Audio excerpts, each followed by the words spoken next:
La Vuelta a España 2025 vivía este viernes su etapa reina, la jornada marcada en rojo desde que se presentó el recorrido. Los ciclistas partieron desde Cabezón de la Sal con la certeza de que el final en el Alto del Angliru iba a decidir buena parte de la clasificación general. Era una jornada maratoniana, más de 200 kilómetros de recorrido que parecían interminables, con un inicio de terreno favorable y llano que servía de prólogo a un tríptico asturiano brutal. La Mozqueta, el Alto del Cordal y finalmente el juez supremo, el mítico Angliru.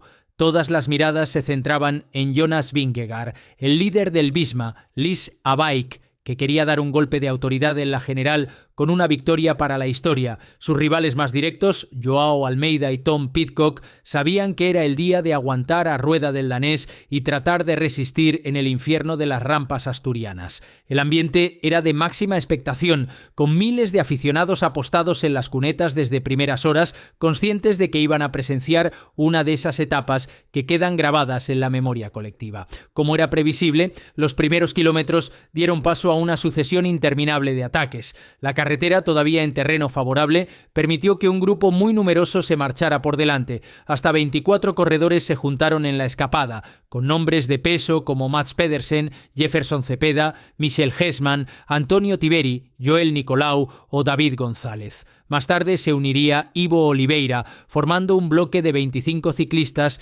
que lograron abrir hueco. La fuga llegó a rodar con casi 3 minutos de ventaja, pero nunca más, porque el pelotón mantenía las riendas perfectamente controladas. Desde atrás, los hombres del Visma, Lies Abaik, se turnaban para marcar un paso constante sin permitir que la diferencia creciera. Su objetivo era claro, dar a Jonas Vingegaard las mejores condiciones posibles para llegar con fuerzas intactas al Angliru. Los kilómetros transcurrían en un clima de falsa calma, con la escapada consolidada y el pelotón guardando energías para lo que estaba por venir. Pero todos sabían que esa tranquilidad era un espejismo. Lo realmente decisivo empezaría en las montañas asturianas, cuando la Mozqueta empezara a poner a cada uno en su sitio y la etapa reina de la Vuelta a España 2025 desvelara su verdadera esencia. La tranquilidad del terreno previo desapareció en cuanto apareció el primer gran examen del día, la ascensión a la Mozqueta. Un puerto de 6,4 kilómetros al 8,2% que obligaba a los ciclistas de la fuga a mostrar sus verdaderas cartas. La selección se produjo casi de manera natural. De los 25 corredores iniciales apenas resistieron 6 en la parte delantera. Jefferson Cepeda, Gianmarco Garofoli, Bob Jungels, Antonio Tiberi, Nicolas Vinokurov y Mats Pedersen consiguieron coronar juntos, mientras por detrás el resto de escapados perdían contacto a medida que se endurecía la pendiente. El danés, campeón del mundo, tenía un plan muy claro. Su objetivo era el sprint intermedio de la Vega, paso previo al Alto del Cordal. Con un movimiento potente y bien calculado, Pedersen sumó 20 puntos fundamentales para la clasificación del maillot verde. El esfuerzo fue enorme, pero merecía la pena, porque consolidaba su ambición en la clasificación por puntos. Aquel empuje también hizo daño a los demás y Antonio Tiberi acabó cediendo, dejando el grupo cabecero reducido a 5 unidades. Mientras tanto, en el pelotón, el ritmo era firme, aunque sin ataques de los grandes favoritos. El Visma, Lies Abaik, continuaba con su plan, siempre atento a cada movimiento, sin dejar que la diferencia superase los 3 minutos. El UAE Team Emirates XRG se mantenía a rueda cuidando a Joao Almeida, que tenía toda la pinta de guardar energías para la batalla decisiva. Tom Pidcock, por su parte, rodaba con serenidad en la parte delantera del grupo, sin mostrar signos de debilidad, pero con la presión de saber que el Angliru sería un desafío descomunal para su estilo. Los últimos kilómetros de la Mozqueta marcaron ya un cambio de guión. La fuga, que había nacido masiva y parecía inquebrantable, quedaba reducida a un pequeño bloque de calidad. Cepeda, Garofoli, Jungels, Vinokurov y Pedersen afrontaban la bajada con apenas 3 minutos de margen, un colchón demasiado escaso con lo que aún quedaba por delante. Los espectadores en las cunetas empezaban a rugir, conscientes de que la verdadera carrera estaba a punto de empezar. Cada pedalada se dirigía hacia el Alto del Cordal, la penúltima dificultad de la jornada, y todos intuían que allí llegarían las primeras renuncias importantes. Las sonrisas de la fuga contrastaban con la tensión en el pelotón. La calma estaba a punto de desaparecer. El Alto del Cordal, con sus rampas durísimas y su bajada tan técnica, era el lugar perfecto para empezar a ver desgaste real. Desde las primeras pendientes, Mads Pedersen se dejó llevar después de haber cumplido con su misión en el sprint intermedio. El campeón danés había gastado demasiado y quedó descolgado sin poder seguir el ritmo de los escaladores puros. En cabeza quedaban 4 nombres: Jefferson Cepeda, Gianmarco Garofoli, Bob Jungels y Nicolas Vinokurov, mientras por detrás el pelotón se acercaba poco a poco, con la diferencia estabilizada en torno a los 2 minutos largos. El esfuerzo en la fuga pasaba factura y Garofoli fue el siguiente en perder contacto, dejando la escapada reducida a solo 3 ciclistas. Jungels, Cepeda y Vinokurov trataban de resistir, pero sabían que la gloria sería efímera con el Angliru esperando. La mala noticia del día llegó en ese mismo escenario con el abandono de Pablo Castrillo. El corredor del Movistar Team sufrió una caída en el descenso del Alto de la Mozqueta y, aunque intentó continuar, finalmente tuvo que poner pie a tierra. Un golpe duro para el equipo telefónico, que se había mostrado valiente en toda la jornada. Mientras tanto, otra sorpresa sacudía el grupo de favoritos. Juan Ayuso cedía en las primeras rampas del Cordal. UAE había dado la orden de tirar a bloque, pero el alicantino no pudo aguantar. Su papel cambió radicalmente de líder a gregario sin fuerza, y eso obligó a la escuadra emiratí a reorganizarse. El conjunto se centró entonces en proteger a Joao Almeida, su baza real para el Angliru. La estrategia estaba clara: endurecer el ritmo para aislar a Jonas Vingegaard y preparar un escenario de mano a mano en la subida final.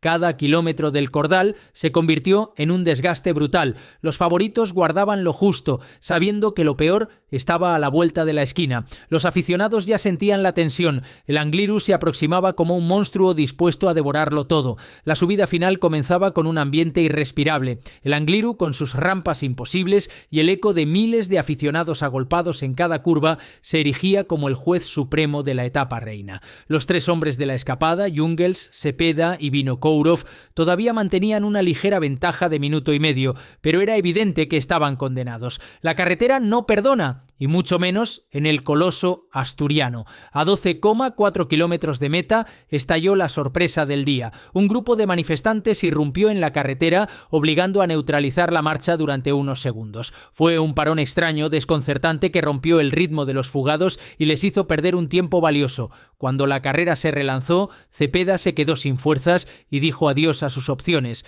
Vinokurov y Jungels, 2 guerreros, resistieron como pudieron, pero el pelotón de favoritos estaba ya a menos de un minuto. El ambiente era eléctrico. En las primeras rampas del Angliru, el UAE Team Emirates XRG colocó a sus hombres al frente para endurecer el ritmo en favor de Almeida. El pelotón se redujo en cuestión de metros. Los gregarios iban desapareciendo, dejando solo a los líderes. Tom Pidcock fue el primero de los grandes en sufrir, incapaz de sostener el ritmo cuando quedaban 6 kilómetros para el final. El británico de Ineos Grenadiers se descolgó, víctima de las rampas superiores al 12% y del paso infernal impuesto desde atrás. Quedaban en cabeza 4 nombres: Jonas Vingegaard, Joao Almeida, Sepp Kuss y Jai Hindley. Los 2 fugados fueron neutralizados justo en ese tramo, devorados por el empuje del grupo selecto. La imagen era impactante: los favoritos subiendo en fila de a 1, con el público gritando en un pasillo estrecho, la niebla envolviendo la montaña y el Angliru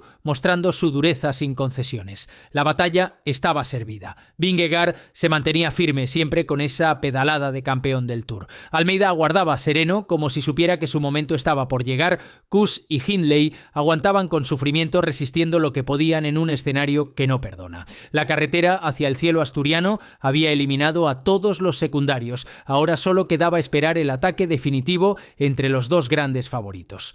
Los últimos 5 kilómetros del Angliru fueron un auténtico infierno. La carretera, con sus rampas imposibles que superaban el 20%, reducía todo a la pura resistencia. Sepp Kuss fue el primero en ceder, incapaz de aguantar el ritmo demoledor. Poco después lo hizo Jai Hindley, dejando el duelo servido entre los 2 hombres que todos esperaban, Jonas Vingegaard y Joao Almeida. El danés mantenía la calma, subiendo con su estilo frío y calculador, mientras Almeida parecía esperar el instante exacto para lanzar su ofensiva. Y ese momento llegó a falta de 4,5 kilómetros. Con un gesto decidido, el portugués se levantó sobre la bicicleta y apretó con toda la fuerza de sus piernas. Su cambio de ritmo fue tan contundente que la respuesta de Vingegaard se hizo esperar. El líder del Visma, Lisa Bike, trató de mantener la rueda, pero poco a poco empezó a perder unos metros. No era una diferencia abismal, pero suficiente para que el luso se creciera. Almeida, alentado por los gritos del público, se lanzó con todo,